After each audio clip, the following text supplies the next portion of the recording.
آپ کو عجیب سنو میں لیکن تم یہ اس پہ عمل نہ کرنا، اللہ دیکھ پہلے ہاتھ جوڑ عمل نہ کر۔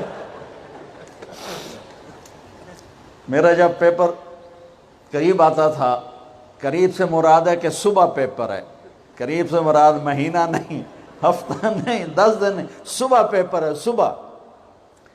اس سے ایک صبح پہلے تک کوئی ٹینشن نہیں، کوئی پریشانی۔ یہ خیال آتا تھا باپ کی زمینیں ہیں بابا تو چلو نہ بھی پڑھے تو روٹی تو مل جائے گی۔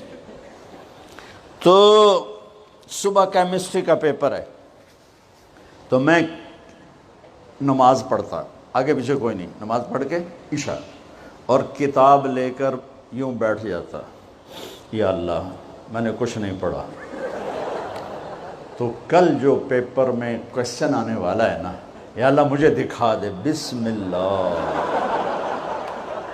بسم اللہ۔ اچھا وہ کوئی نکل آیا، اب میرا ذہن اچھا تھا، مجھے رٹا نہیں لگانا پڑتا تھا، حافظہ اچھا تھا، تو میں 10-15 صفحے ادھر پڑھتا اور 10-15 صفحے ادھر پڑھ کے پھر کتاب بند، یا اللہ مجھے کچھ نہیں آتا، کل جو آنا ہے وہ دکھا دے، بسم اللہ۔ یہ میں کوئی 15-20 دفعہ یہ کام کرتا تھا، بسم اللہ بسم اللہ بسم اللہ۔ آپ حیران ہوں کہ میں 8ویں میں سینٹرل ماڈل جیسے اسکول میں بغیر پڑھے سیکنڈ آیا۔ تو میرے ٹیچر جو تھے وہ خوش ہونے کی بجائے وہ میرا یہاں سے کان پکڑ کے کہنے لگے، وہ تو پڑھاتے ہیں نہیں تو سیکنڈ کیوں میں آ گئے؟ میں کہا استاد جی آپ خوش ہو میں سیکنڈ ہو، آپ کے سیکشن سے میں سیکنڈ آیا ہوں تو آپ کو تو خوش ہونا چاہیے۔ وہ کہ خوش تو، پر تو پڑھتا تو ہے نہیں، تو تجھے تو پاس ہونا مشکل ہے، تو سیکنڈ کیسے آ گیا؟ میں نے کہا جی بسم اللہ کی برکت کہ تم بہت بڑے افسر بن گئے، بڑے تاجر بن گئے۔ آج کی کامیابی یہ ہے کہ اللہ تجھ سے راضی ہو کر تجھے جنت دینے والا ہے۔ یہ چھوٹا سا مسئلہ نہیں ہے، بہت بڑا مسئلہ ہے۔ ہم آزاد، سنو آپ کو عجیب بات سنو، آپ کو عجیب لگے گی، ہماری آزادی موت پہ شروع ہوتی ہے، ہماری آزادی موت پہ شروع ہوتی ہے، ہماری آزادی موت پہ شروع ہوتی ہے۔ جب اللہ راضی ہو کے موت دے تو آج تم آزاد ہو۔ چھٹی ہمارے یہاں ہفتہ اتوار چھٹی ہوتی ہے، جمعہ اور اتوار۔ تو جمعے کا دن کتنا اچھا لگتا ہے تمہیں، اتوار کا دن کتنا اچھا لگتا ہے کہ چھٹی۔ جب میں وہاں لاہور پڑھتا تھا تو سینٹرل ماڈل اسکول میں ہمیں ایک ہی چھٹی ہوتی تھی، تو ہم مقابلہ کرتے، آج اتوار ہے، صبح کون سب سے دیر سے اٹھے گا، یہ احمقانہ مقابلے ہو رہے ہوتے تھے، کیوں؟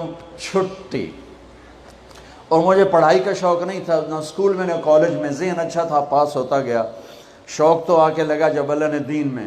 تو ہمارے اسکول کا جو چپڑاسی تھا، پیان، وہ گھنٹی بجتی تھی، تو پیریڈ کا گھنٹہ، اس کا نام تھا مصری خان، اتنا لمبا اس کا قد تھا، تو آخری گھنٹے پر میرے کان لگے ہوتے تھے، ٹیچر کیا کہتا ہے مجھے کچھ سمجھ نہیں آ رہا ہوتا تھا، میں ادھر کان لگائے بیٹھا ہوتا تھا کہ ٹن کی آواز کب آئے گی۔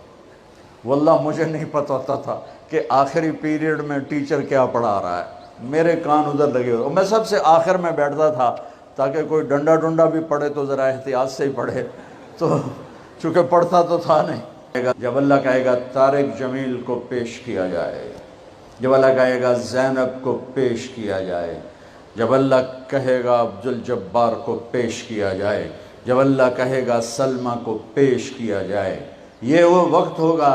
موت ہوتی تو میں مر جاتا، موت ہوتی تو ہر بڑے سے بڑا جنید بغدادی مر جاتا کہ اس کی ہیبت کے سامنے ہر شے زیرو نظر آئے گی، اور یہ ایسے کانپتا ہوا آئے گا اللہ کے ترازو کے سامنے، ادھر جنت مہک رہی، ادھر جہنم بھڑک رہی، ادھر پل صراط ڈول رہا، ادھر ترازو سامنے ہے جس میں آج سونا چاندی نہیں تولا جائے گا، آج عمل تولا جائے گا۔ آج ہم انسانوں کو تولتے ہیں چیزوں پر، مال پر، تجارتوں پر، گاڑیوں پر، گھروں پر، میرا اللہ تولے گا عمل پر۔ تقوی پر، زہد پر، توکل پر، سخاوت پر، عبادت پر، اخلاق پر میرا اللہ تولے گا۔ یہ ایک خوفناک ناکامی ہے جس کا سامنا کرنا ہے ان انسانوں کو، ان مردوں عورتوں کو جو غفلت کی زندگی مر گئے، جو ظلم کی زندگی مر گئے، جو نافرمانی کی زندگی میں مر گئے، جو تباہی اور بربادی کی زندگی میں مر گئے۔ ان کے لیے یہ میرے رب کا فیصلہ ہے، میرے بچوں، میری اور تم سب ہماری اولاد ہو، ہماری قوم کا، ملک کا سرمایہ ہو۔ جس ملک کی نوجوان نسل برباد ہو جائے اسے ٹیکنالوجی اونچا نہیں لے جا سکتی۔